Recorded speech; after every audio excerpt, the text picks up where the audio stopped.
আব্বা যতদিন বাইসা ছিল আব্বা এই বারান্দা উঠান সবকিছু কি সুন্দর করে সাজায় রাখতো জানোস।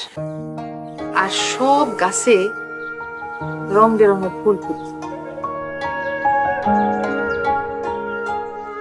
সময়ের সাথে সাথে আব্বা আম্মাও হারায় গেল, সেই সঙ্গে এই বাড়ির যত সুখ শান্তি সৌন্দর্য সব কোথায় ছিল। মিলন হবে কত দিনে আমার মনের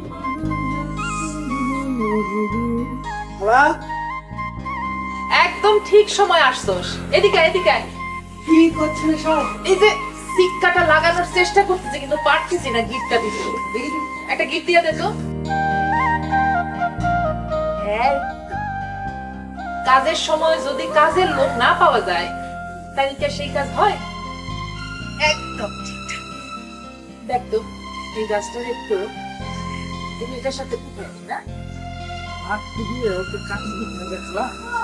আরে লাগবে না দিয়ে দিছি পাইছিস? না হ্যাঁ একটু ভাঙা। এবার দে তো এটার সাথে দে। এই যে দাঁড়া এটার একটু উঠায় দে। বাস মাত্র বুনছি তো একটু নরম হয়ে আছে। বাস উঠায় দে। এই যে বাহ, একদম ঠিক সময় মতো তুই আসছস। আমরা যখন ছোট ছিলাম তখন এই বারান্দা আর এই উঠানটা ছিল আমাদের বাড়ির সামনের অংশ। তারপর নতুন ঘর উঠলো, এই বারান্দা এই উঠান সব কিছু পেছন দিকে পড়ে গেল।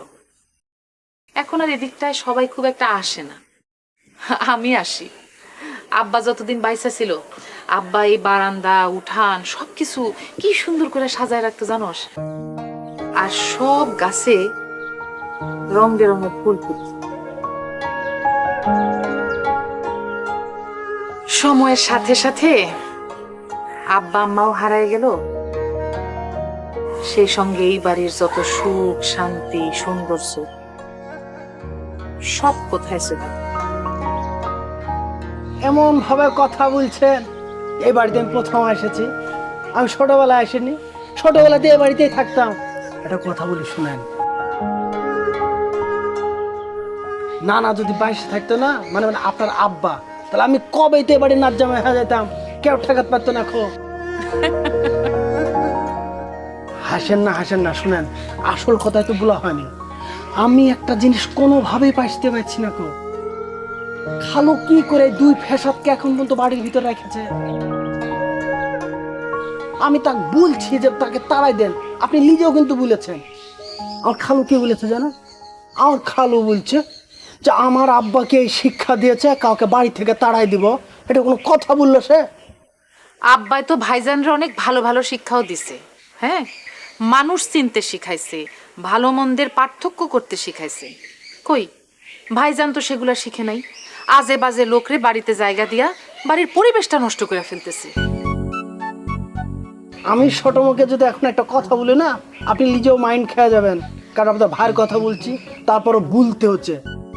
এই যে রানু বানু যে ঘটনাটা করেছে, যে সম্মান নিয়ে যে খেলাটা খেললো না, কার কারণে হয়েছে? আপনার ভাইয়ের কারণে হয়েছে। আপনার ভাই দায়ী তো। চুপ কর, ভাইয়ের বদনাম শুনতে ভাল লাগে না।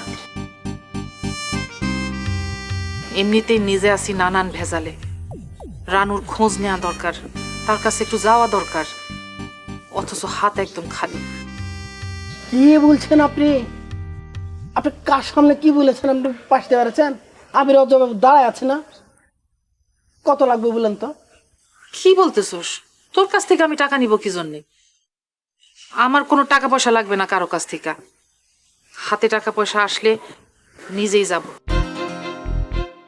মানে আপনি ছোটবেলা থেকে যা দেখেছি না, এখন সেটাই আছেন। কারো কাছ থেকে কিছু নিতে চান না, ঘাড় আমি করতেই থাকেন। এত কিন্তু আমি কি আপনার ছেলের মতো না? হ্যাঁ, তাহলে আপনি আমার কাছে লিখতে পারবেন না? কোনো কথা বললেন না তো, লক্ষ্য থাকেন।